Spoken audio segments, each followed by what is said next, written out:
everyone, me again. And now we are on chapter 9 of Midnight on the Moon. Are you ready? Let's talk about chapter 8 and what we remember. As I recall, our story last left off, it was the one where it said one star to another, and they had the map from the spaceman, remember? And then they connected all the stars into a constellation, and it looked like a mouse. And then the mouse went to the M, and then everything went all windy and whooshy, and then all of a sudden Peanut was gone. But Morgan Le Fay was there. Chapter 9 is called Morgan. "Thank you," Morgan said softly. "You have freed me from the magician's spell." Jack just stared at her. "You were Peanut?" Annie said. Morgan nodded and smiled. "Really? You were with us all the time?" said Jack. "On all those missions?" Morgan nodded again. "Why did we have to go on this mission then to find a mouse if you were always with us?" "To break the spell, we had to be on the moon," said Morgan. "You could have broken it the minute we arrived." "Oh, that's what that's what you were trying to say," said Annie. "We didn't even have to leave the moon base." Morgan nodded, smiling. "But the moon man, he came along to help us, and he drew a constellation of a mouse. Is he a friend of yours?" Morgan shrugged. "Let's just say we had a little talk. He stopped by the moon base while you were out." "The same way you had a talk with the ninja master, right?" said Jack. "And the monkey, and the sorcerer." Morgan nodded. "I always squeaked to the ones who helped you."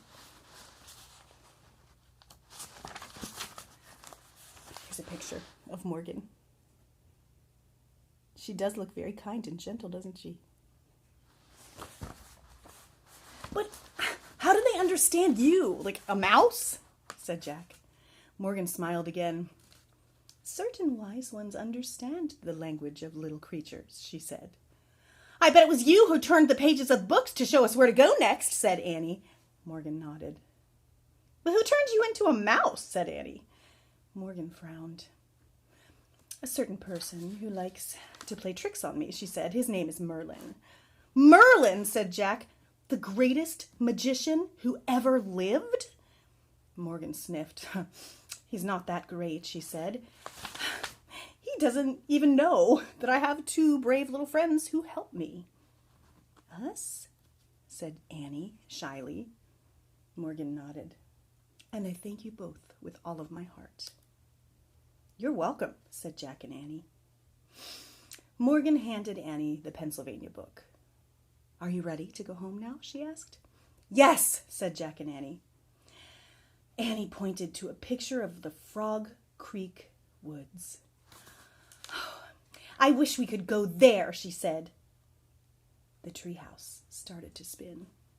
It spun faster and faster and faster, and then everything was still. Absolutely still.